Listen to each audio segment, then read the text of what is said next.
I need to find a way out then, do I? Okay, how do I move?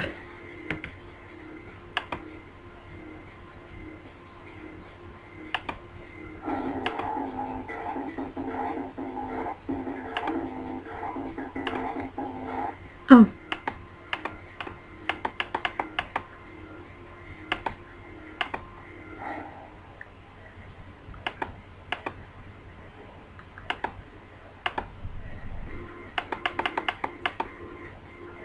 Just reading the instructions.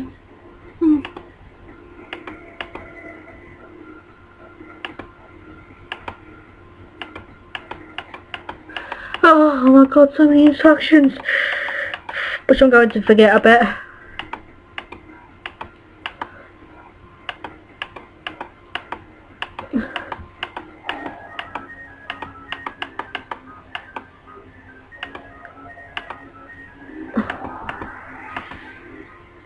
Can I move now? Yes, thank you.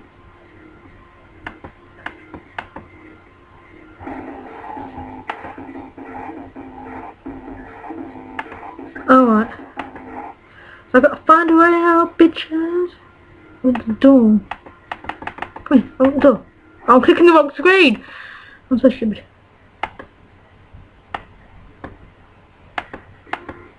Oh yeah.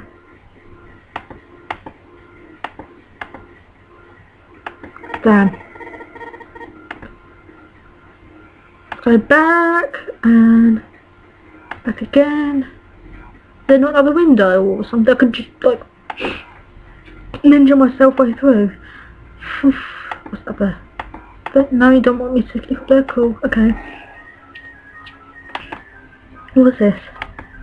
Oh, I don't want to read this. What?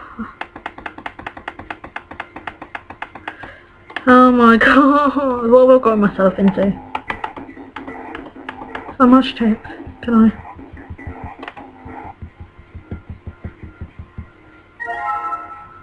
Oh, I've got a note from the bulletin board apparently.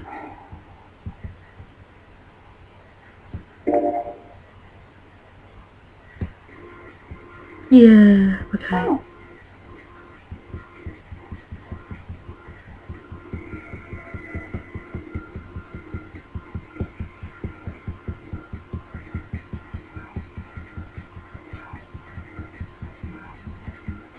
Right. I think I know what to do. I think I have to get the note thingy and put it on the door. Must be not know my luck, but hey ho, we'll try it. Yeah, because it's got like a slot. How do I... Exactly. Oh, how do I...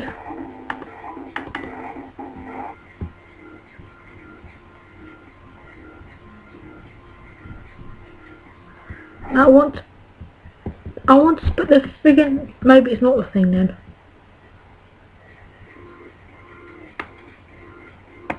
Well, let me drag it.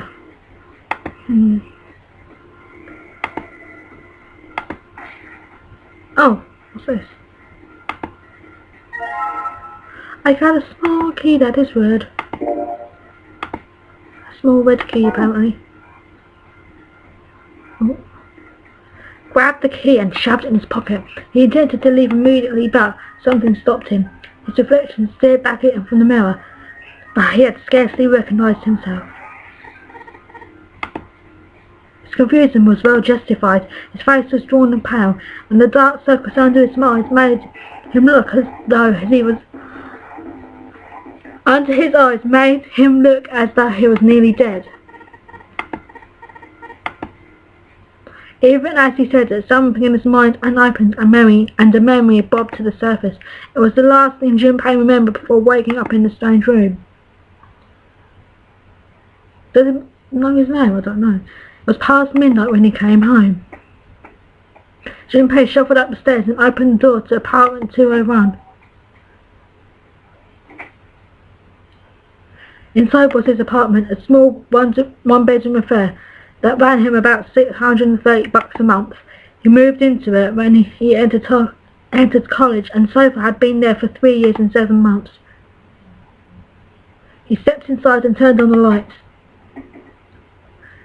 The fluorescent lights on the ceiling blinked and flickered slowly to life, as if it was waking from a deep slumber. Their cold light illuminated the landscape he'd come home to so many times before. Everything was as he'd left it. Magazines piled up in the corner, the textbooks collecting dust, the CD cases covering the floor, the jeans and t-shirt he wore the day before, then tossed onto the floor. Yep, that's about my room. It's a mess. There was one thing that didn't belong, however. There was a breeze. Breath of cold night air wafted into his apartment, carrying the smell of autumn with them. The white curtain framing his window swayed gently in the wind. Huh, that's weird. Did I leave that open? Junpei walked towards the window, trying to remember if he closed it or not before he left. One of the panes was hanging open. He stuck his head out and looked around. Nothing seemed out of the ordinary. Junpei shrugged. He must have just left it open earlier. He closed the window. Ooh, and then it happened. Scary face. Ooh! Found himself face to face with a man dressed in found himself face to mask, because he's wearing a mask, with a man dressed all in black. The man wore a deep red hood. Wait, it's all in black. Why has he got a deep red hood then? And a bulky gas mask. His face was entirely hidden. Junpei tried to scream, but all he could manage was a strangled croak. He tried to step towards the man, but his legs could not support his weight. Junpei collapsed to the floor, a crumbled heap of limbs, like a discarded puppet. Oh, he's been gassed. Too late. He noticed the white smoke that was quickly filling his apartment. A small object, shaped like a grenade, sat on the floor in front of his face, hissing. The white smoke poured out of it at an incredible rate. The smoke had grown so thick that the details of Junpei's apartment began to fade into a white haze. He could feel his mind beginning to fade as well, as the white haze was not the smoke creeping into the edges of his vision.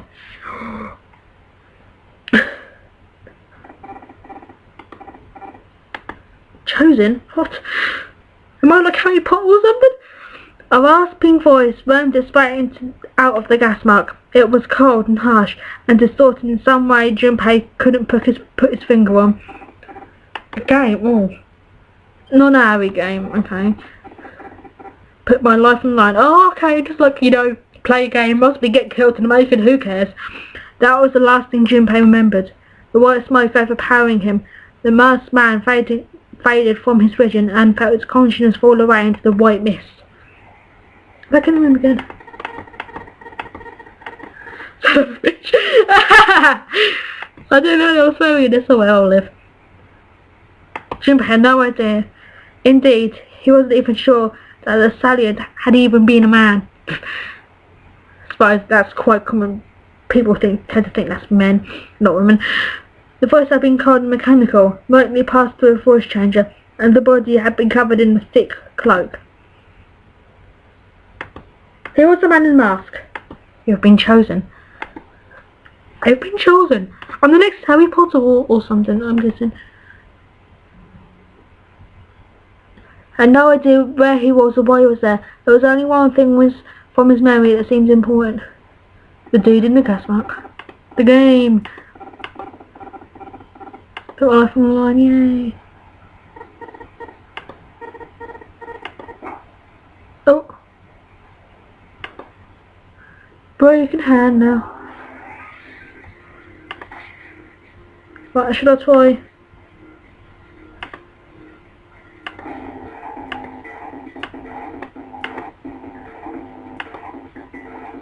I don't get how you put the items in it. And I should have paid attention when it was telling me earlier, but...